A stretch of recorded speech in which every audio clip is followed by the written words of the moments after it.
former vice presidential candidate Sarah Palin is in the news. She's still around, she's in the news. And even though she was kind of sketchy, a little sketch with her commentary on coronavirus in the early days of the pandemic, she's kind of changed her tune now that she has experienced COVID herself.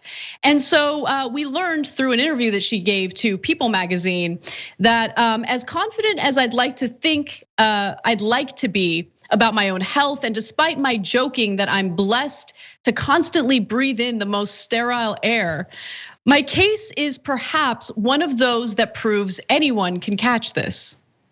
No, it wasn't your case, Sarah Palin. It was the fact that like hundreds of thousands of Americans died last year. 400,000 of them died last year. That persuaded many rational individuals in thinking that perhaps anyone can catch it and anyone can die from it. Now, luckily, she seems to be doing fine, but based on what she shared, she had some symptoms that were on the more extreme side. So Palin says symptoms started overnight with a slight fever and sore muscles. She adds that she had some of the bizarre symptoms, characteristics of the virus, like the loss of taste and smell, leading her to assume it was unmistakable COVID caught me. And then she also said, that day I finally tested positive like millions of other Americans. Now, look, I don't celebrate people getting coronavirus, even if I disagree with them politically, even if I deeply disagree with them politically. But Brett, the story here is that she has changed her tune on the usage of masks. So she says, through it all, I view wearing that cumbersome mask indoors in a crowd as not only allowing the newfound luxury of being incognito, but trust it's better than doing nothing to slow the spread. What say you? Here's the thing there's so much amazing about Sarah Palin. I always like Sarah Palin's stories because they just remind me that she exists. And there was a time when that was horrible and terrifying, and you're just like, wow, Final Four is in terms of who's gonna run America, had someone who had no clue about anything about America when she was a vice presidential candidate on the ticket. Not to mention she like ran Alaska. And so there's that moment. And then I get sad afterwards because I remember when it was that when there was a time when that person wouldn't make it into the White House. Someone with no intellectual curiosity, interest, knowledge of civics, the job that they're intended to do. Like, yes, she was Final Four, but she wouldn't make it into the White House. And I remember when our biggest threat to there were a lot of threats that were in the White House, but in terms of like someone who actually knew how to run government I think there are people who consciously knew how to run government and did it in very nefarious, horrible ways. But in terms of someone who would just dumb stumble around the White House, Sarah Palin was like the closest it got until it got actually within its walls. So there's Yeah, no, that's such a great point. And I actually thought about that a lot during the Trump administration because look, Sarah Palin is not necessarily brilliant. Okay, I don't want to be needlessly like mean to her right now because she has no power. But yeah, I mean, but there was at least a little bit of decency to Sarah Palin. I mean, obviously I disagreed with her wholeheartedly, but remember when it came to like oil drilling in the state of Alaska, she wanted to ensure that the people of Alaska got to benefit from that drilling, right? I don't agree with the drilling, but people living in Alaska literally got cold hard cash as a result of Sarah Palin's policy, which is admirable. It shows that sometimes she's, so she lacks some of the, I guess, political branding that she'll stumble her way into policy that like socialists would be in favor of, which is kind of incredible. But that's beside the point. The one thing that I wanted to just quickly mention about this story is, I see a lot of people dunking on her because she changed her tune. right? Because she's now willing to advocate for wearing masks.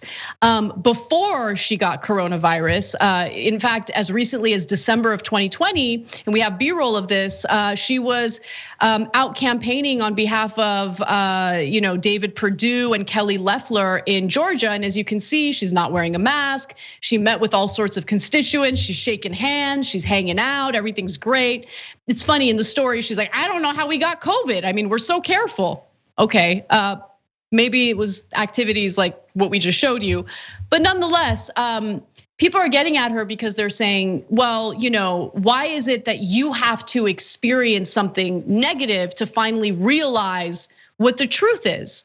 And I miss those Republicans, to be honest with you. They're still bad, but at least they're Republicans who can have their minds changed by experience, okay? And that's a lot better than Republicans who will watch their own family members die.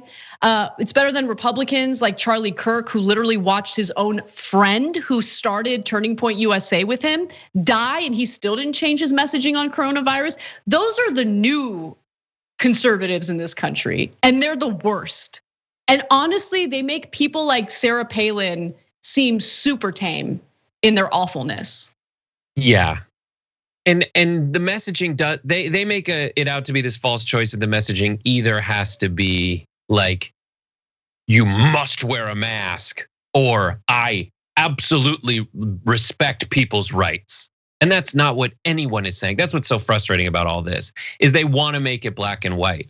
The answer is like Charlie Kirk, you can still encourage people to wear masks, because that should be the priority. That is the life and death situation.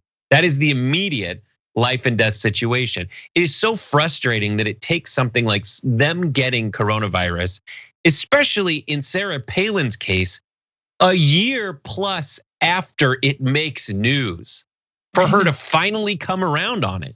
Like, you thought it was bonkers when she said, when Putin rears his head over the, whatever it is, the Aleutians. What does he see? Me eating coffee grounds because it's faster. I don't know, like doing weird stuff.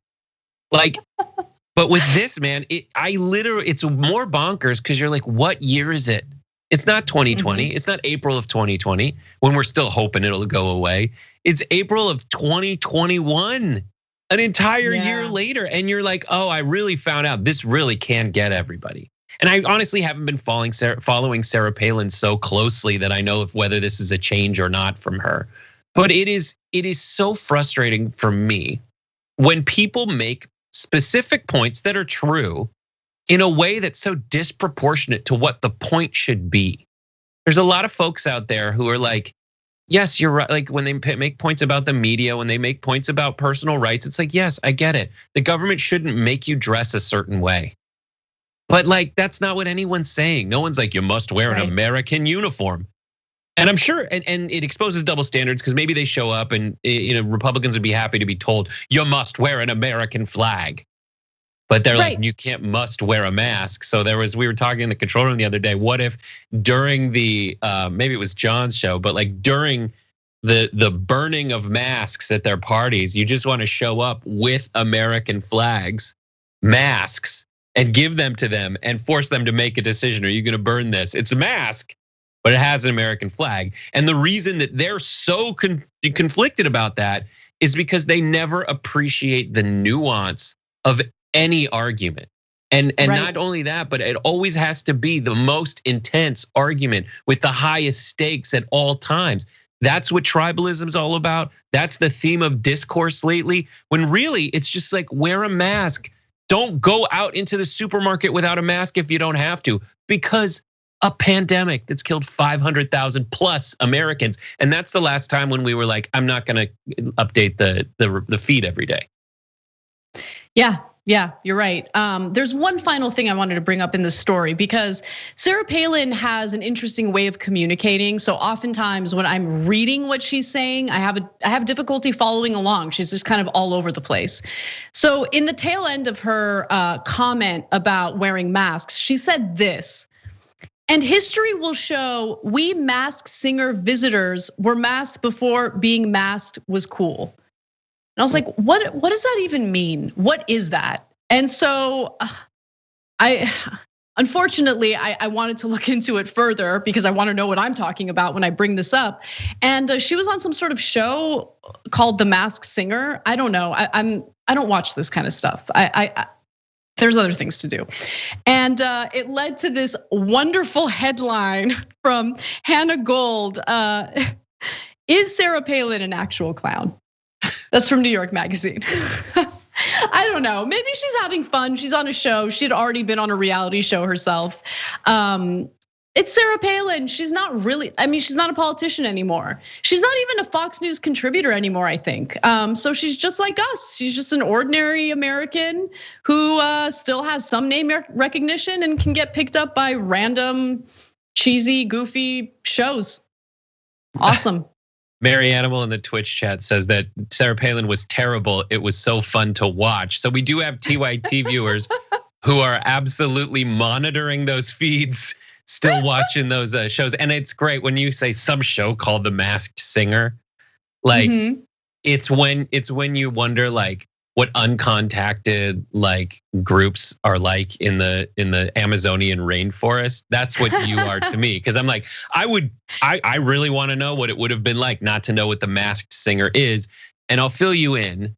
They have mascots come out, fully like dressed like mascots with that you think they should be from some NBA team when they're actually not. Those mascots come out, they sing. You don't see their face. And then Ken Jeong has to guess who that celebrity is. And that's it. And there are millions of people, and I can't imagine being one of them, who are like really invested in who the flamingo was this week. And the answer is like, it's like, Rob Gronkowski. And for some people, they're like, the best hour I've ever spent watching television. You know what? Maybe it's really good. Our former colleague Tom Hank kept urging me to watch Love Island UK. And I'm like, no, I'm above it. I'm really above it. I'm not gonna watch this. I started watching it and I'm addicted. Yep, I'm not above it. Neither are you guys. So I'm just putting that out there. Don't think you're better, okay? We all like that trashy television. Thanks for watching The Young Turks, really appreciate it. Another way to show support is through YouTube memberships. You'll get to interact with us more. There's live chat emojis, badges. You've got emojis of me, Anna, John, JR. So those are super fun. But you also get playback of our exclusive member-only shows and specials right after they air. So all of that, all you gotta do is click that join button right underneath the video. Thank you.